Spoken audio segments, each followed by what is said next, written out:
Welcome to the Bernard Lee Poker Show. We are very, very thrilled to have this gentleman on. This gentleman is clearly one of the leaders in the world of poker for the entire history. Why? 16-time bracelet winner. It is a new ring. We've had him on multiple times, but now it's 16-time WSOP bracelet winner. And really, I just want to put this all into perspective. Obviously, he came into prominence winning his 1989 WSOP main event. But this gentleman also has won the most bracelets since 2003. Why 2003? Of course, that's when the boom happened with Chris Moneymaker. So if you look at 2004 until today, 2021, this gentleman has 7 of his 16 bracelets, and that's the most that anyone has had during that time frame.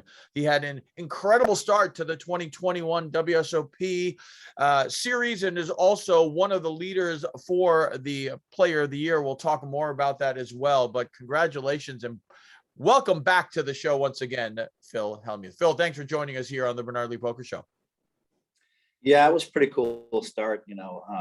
I decided to play the 25K and come in a little bit earlier, like 8, started at whatever. That one may have started at 5, or I don't remember when it started, but I came in at like 8 p.m. And Mike Madison was like, "You're coming in early today, huh, buddy?" And a lot of times I'll come in at midnight, and then made it to day 2, and then day 2 of the 25K. Most of us made it through that day. Great structure. Did a brain fuel, and my first brain fuel ever. During a tournament. So I did that right at 2, did a video, made it to the end of the day. One of the chip leaders came back the next day, did another brain fuel, then made the final table. It was pretty cool. So right out of the box, a 6th place finish, but I was pretty pissed off because I felt like I was playing better than everybody else at that point. At that point, I looked around and I'm like, hey, there's one guy that's playing almost as good as me. And what the hell just happened? How did I lose all these hands? Frustrated, but knew I was playing great. And then I came right back with a 5th and a 4th and an 18th, and then a 1st and a 2nd. And all of a sudden we're 19 days in or whatever. And I have 5 final tables and an 18th, and the whole poker world's going crazy. I think it's some sort of record. But it felt really good. And then, so great start. But now I'm kind of, my weakness is always been I get tired and I blow stuff, or I get emotional and I blow stuff. Big weakness. So I'm given this gift of this amazing knowledge of all these games, and then I have this weakness of not being able to finish because I get too tired. The brain field helped me. The brain field just helped me a ton. It was amazing, and and I think I probably have the biggest regret about. I think about, I could have played this hand differently at the Omaha 8 or better final table. I could have played this hand differently at the stud table. Right. Those things run through my mind, not the victories. And then finally, when I had Adam, I won the bracelet Sunday. I come right back on Wednesday and I had 4.2 million to his 1.3 million. And I got a little tired right then. And, so my regret is I kind of just didn't finish that. And there were all kinds of moves I could have pulled. I could have just called it a day at 2 a.m. That's what I should have done. I didn't think of it. Come back fresh the next day. So ended up 2nd, but I regret that. And I think about a hand or 2 or some decisions there. And so most people come away feeling pretty good with that. And I'm bragging like I'm happy about it. Brag, brag, brag. But I'm kind of like my mind, deep in my mind, running through, you could have done this, you could have done that. Sure.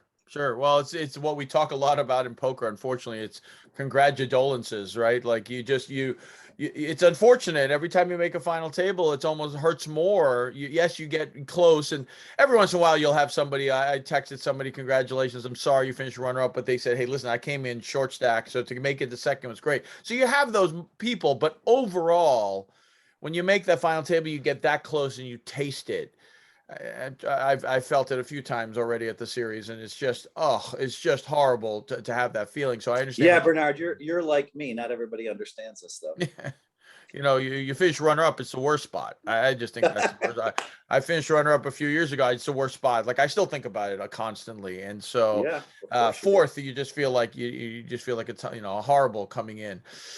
When you started out with all of your bracelets, your first 11 were in Hold'em, some limit, some no limit, and people said, "Oh, he's a Hold'em guy. He's a Hold'em guy." But obviously, you have proven the world wrong. In 2012, you won your first non-Hold'em event in Raz. You won Raz a few years later as well. In between that, you won the Europe main event. Oh, by the way, right? The only person to win the US and Europe main event. But you've also won the Deuce to Seven. We'll talk about that. But also look at all of these events that we're talking about. Final table. We're talking about the horse. We're talking about the dealer's choice. There's so many games that you obviously know incredibly well. You can't play these games and do well.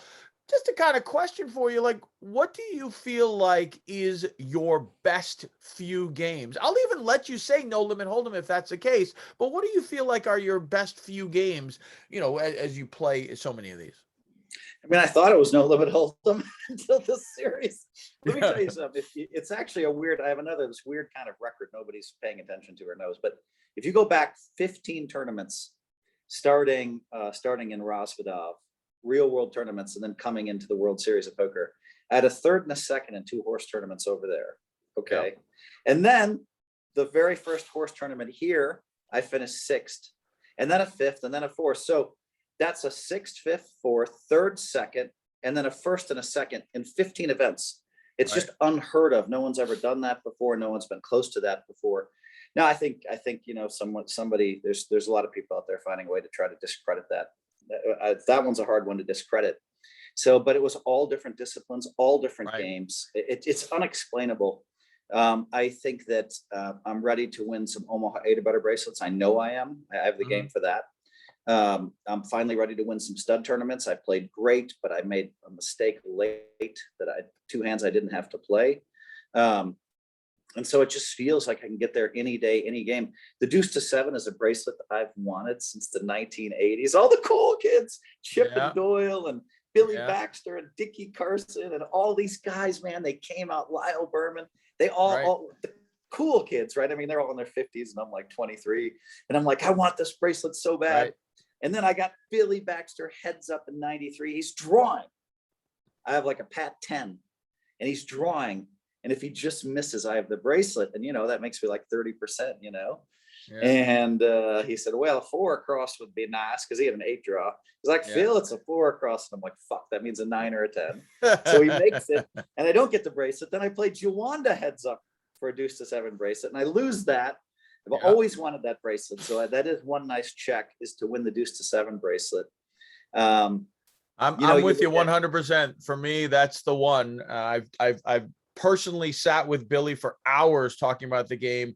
It's the game those are my 3 final tables. I've done a 10K Deuce to 7 and 2 1500s. I finished runner up and 4th. And so to me, I feel like that's the bracelet. Of course, you won my bracelet this year. I'll give it to you. That's fine. But that's the one where I really feel we played once the year I finished runner up. I remember you were sitting next to me, and I don't know if you remember the hand, but it was right as the money broke, kind of. I had like an average stack. I actually got dealt number 3. And the guy bet, I just flatted him. He took 1. I took a long time and I patted. He checked and I snap shoved to kind of like bluff that I had, trying to get him off the hand. And he snap called me with like a 9 or a 10. And I flipped over a 7. And I remember you looking over at me being like, I was thinking how you could get all of his chips. And that wasn't what I was thinking you would do. And it was just one of those like, it really just propelled me to the final table, that hand, because it was just a monster hand, just the way it played out. But I understand the Deuce to 7. I love the game. I think it's such a pure game. And there's a reason why you have 3 final tables in that game. There's a lot of skill. Well, I appreciate that. I mean, I'm very fortunate. Not a compliment to you. It's a compliment to you, but also to the game of Deuce to 7. No limit.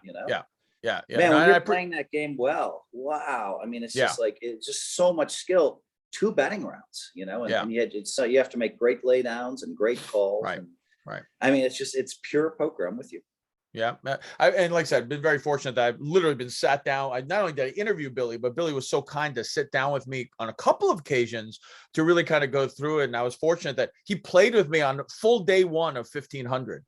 And afterward, I called him. I said, "Hey, Billy, you literally watched me play. What do you think?" And he gave me some nice suggestions and compliments. It really boosted my game. And I still remember it. I laid down an 87.6, and he had better. He had an 86. Wow, and he that's was amazing. like, "How do you lay down that?" And I just said, just the way the hand played out, I really felt like it was just, I felt he had an 8 or a 7, and obviously my 8 was horrible. It was like 8.765. And Billy is the all-time great in that game.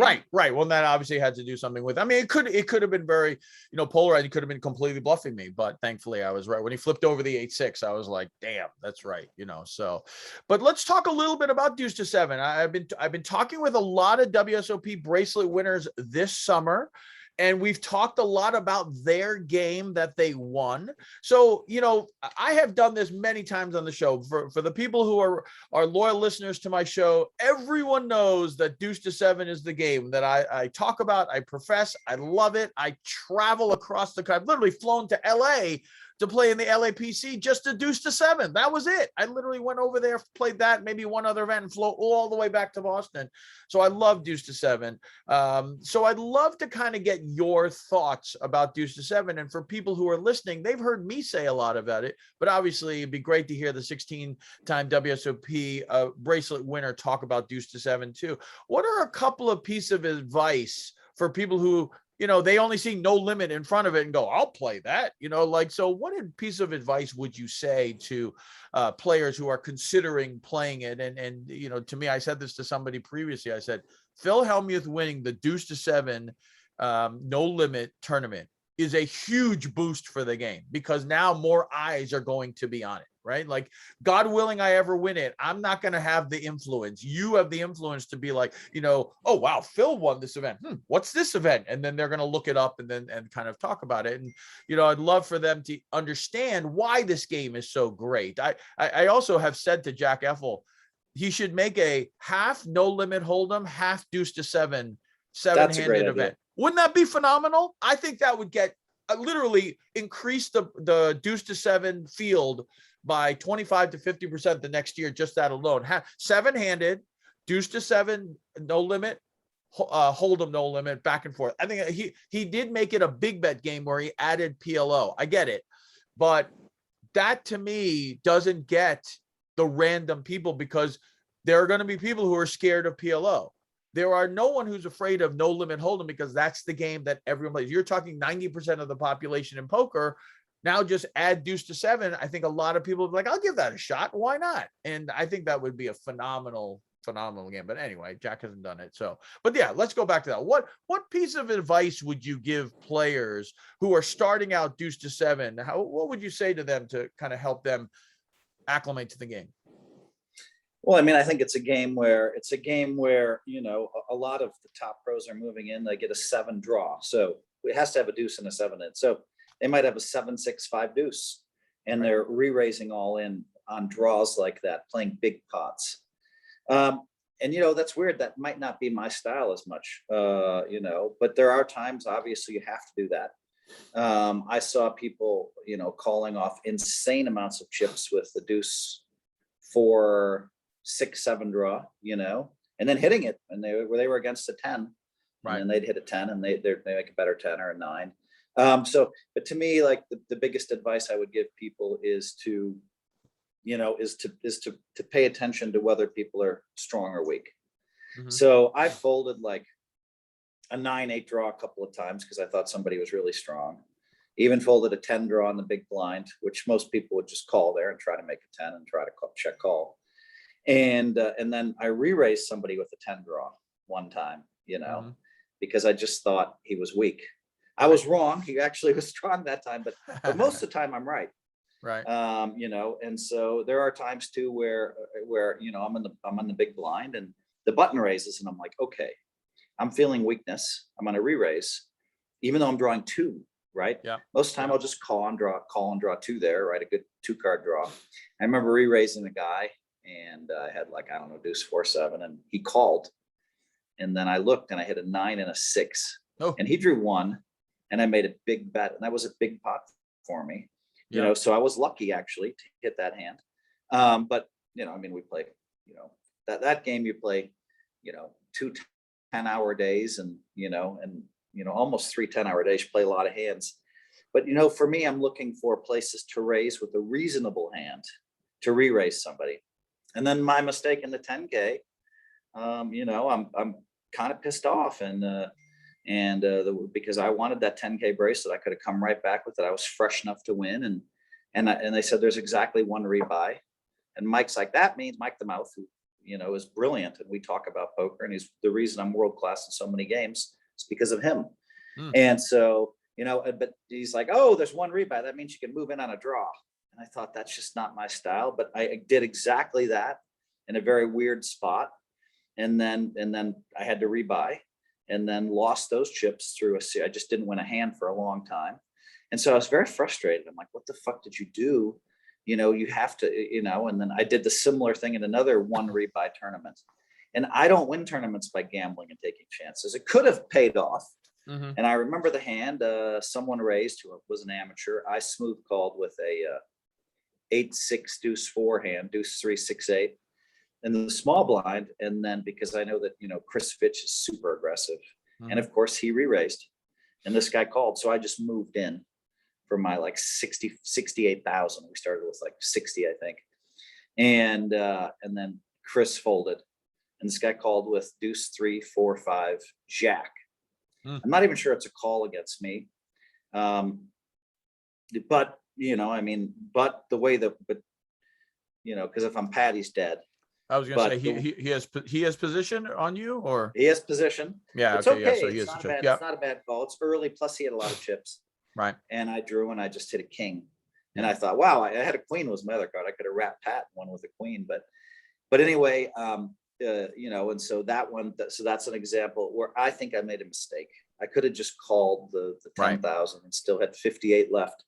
And then I regretted it because there's so much skill in that game. And as time passes, you see the cream rise to the top so often.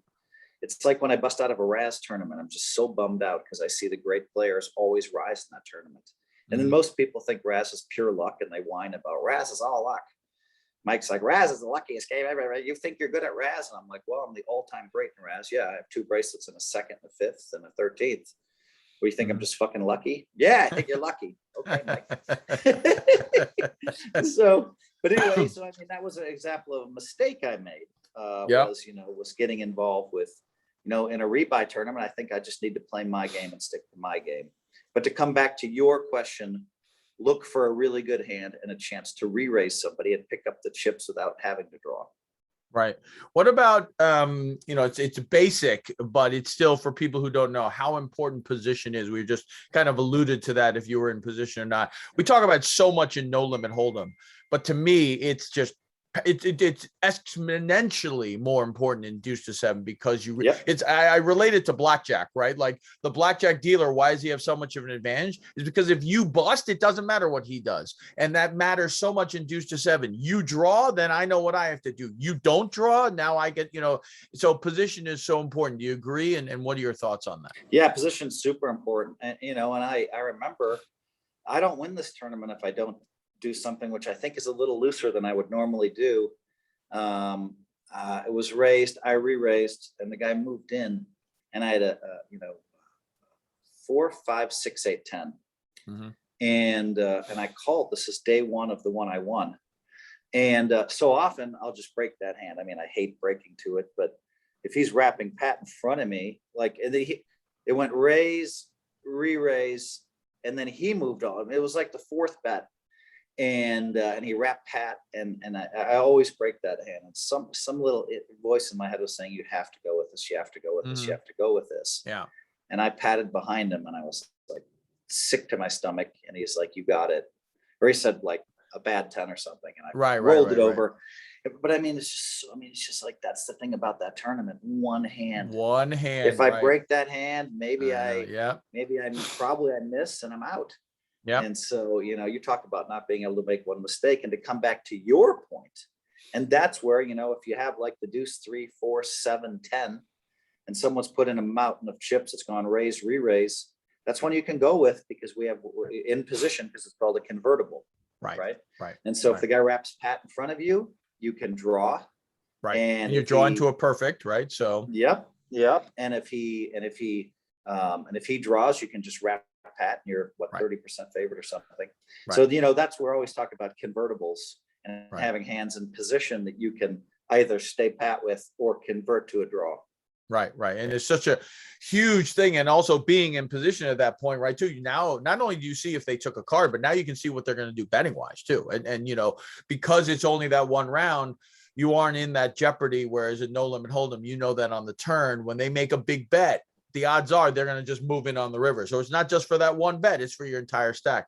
In deuce to seven, that bet, that's it. That's all that you have left after the draw. You only have that one bet. So you make that call. And that's why sometimes the betting is so massive. Sometimes it's a 3-time over bet of the pot, et cetera. And that's the other question I have for you is that how do you manipulate the betting? Because again, it's so different. No Limit Hold'em, you can kind of make kind of some ramp ups or, look at the pot and understand that, oh, now I'm going to put this amount in to build the pot so I can get this later. There's no such thing in deuce to seven. You do it pre-draw. That's it. That's the pot. Now you got one bet. So sometimes I've seen it. You have this 3x pot bet that's really, in essence, a major polarizing bet. He's got it or he doesn't. It's as simple as that.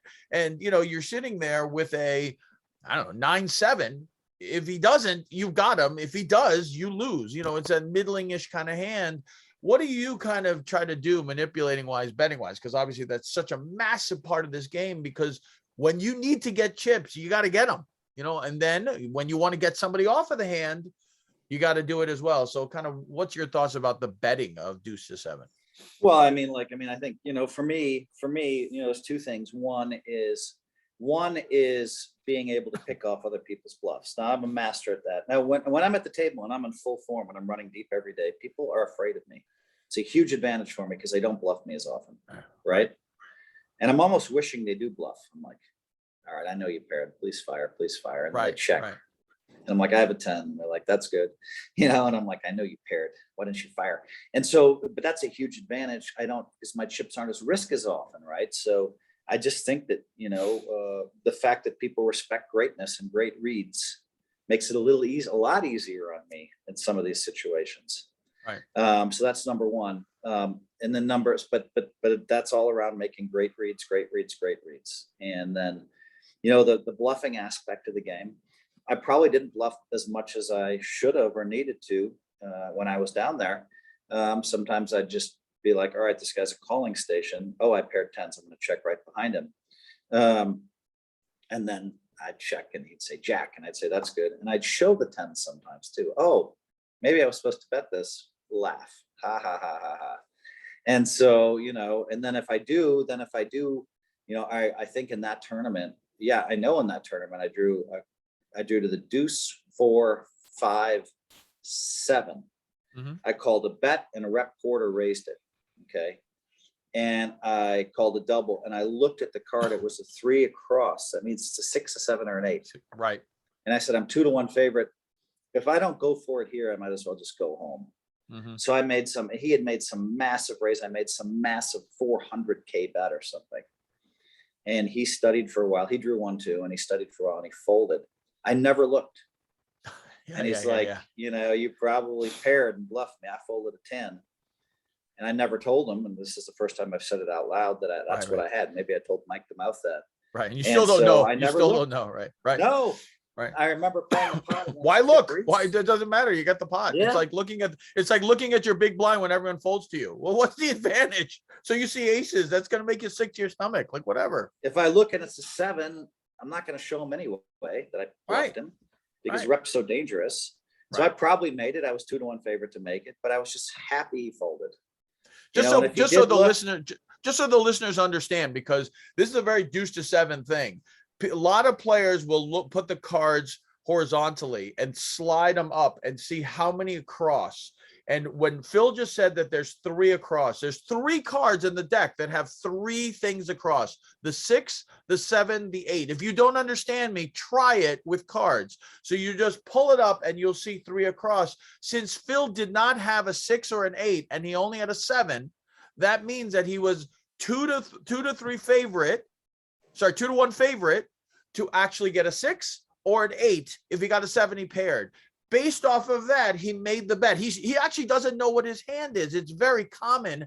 So people run with that, and they know that it's not a king or a queen or something like that. They know it's either a 6, 7, or 8, and they run with it. The first time I ever experienced that was with Elliot Lesser. He would do that very often, and someone would call his bet, and he goes, "Okay, I'm a 2-1 favorite. I have no idea." And then he'd roll his card over and be like, either he got it or he didn't. He literally didn't know when the person made the call. And so the person would be like, "I have a 10. He goes, "Okay, I'm a 2-1 favorite against you. Hold on." And he looked down and he would do it. So I want the listeners to understand that, because some people don't know what that means. Well, I'll tell you 2 stories about that exactly. That's very interesting that I think people will love. One is about Stu Unger. Yeah. So Stu Unger was heads up for his bracelet, 97? Yeah. And he had looked at an ace, and I think it was a no spotter. And I don't remember what the final hand was. He had, I think, ace 4, I think it was. We're talking about the flop main, was right? ace 5, what? Ace 5-3? Something like that. You're talking about Okay. The main event, right? Yeah. Yeah, something like because I think he had a gut shot wheel, something along those lines. Yes. So I think he had an ace and a deuce for the final hand, but do you remember? I can't remember. I'm going to tell the story anyway, because we don't have much time. Yeah, but go ahead. he had only looked at an ace, and the other one was either a no spotter, which means an ace, deuce, or a 3. I think it was a no spotter.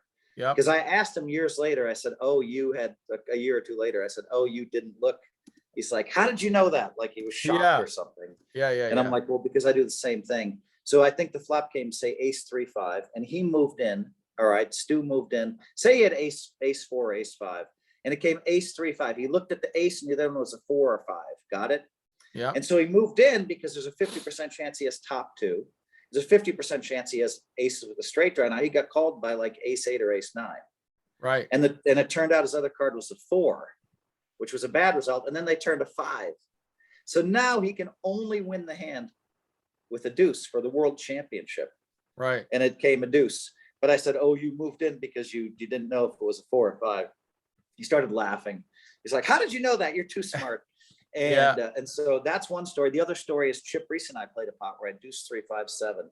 Me and Chip and Lyle, and there was 30,000 in the pot. Chip and I put a lot of money in, and we raised Lyle out of the pot, but Lyle had like an 8 draw or something. And I looked and I hit a 6, a 7, or an 8, 3 across.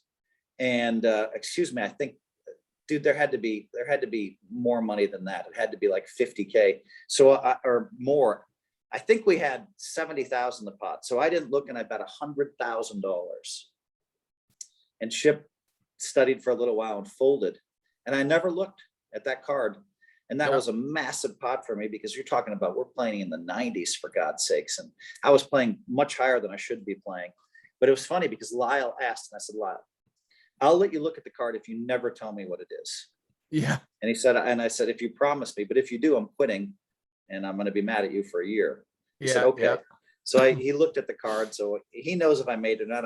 I asked him 10 years later, and he didn't even know what I was talking about. So we play a lot of hands. Yeah. But I mean, that's Stewie did have the ace 4. I just looked it up, so I was right. He had the ace 4. It was ace 3, 5 flop, turn 3, river deuce. Right. And so he looked at a 2 across. There's only 2 across, a 4 or 5. And he looked at an ace. So he knew he had aces and 5s or aces with a 4. Right. But it's easier without him knowing to put it all in, because there's a 50% chance he has top 2. Right. In his case, it happened to be a 4, which was bad for him. Until a deuce came on the river and he won the world championship. And like you said, if you watch the film, I remember is that he flipped over his cards and he kind of smirked, and that was the moment, I'm sure, that he was like, "Oh, it's a 4, instead of a 5 in that spot." Right. So interesting. Well, when we come back, we're going to talk more with the Poker Brad, 16-time bracelet winner, as we talk more about the 2021 WSOP and his unbelievable run when we return here on the Bernard Lee Poker Show.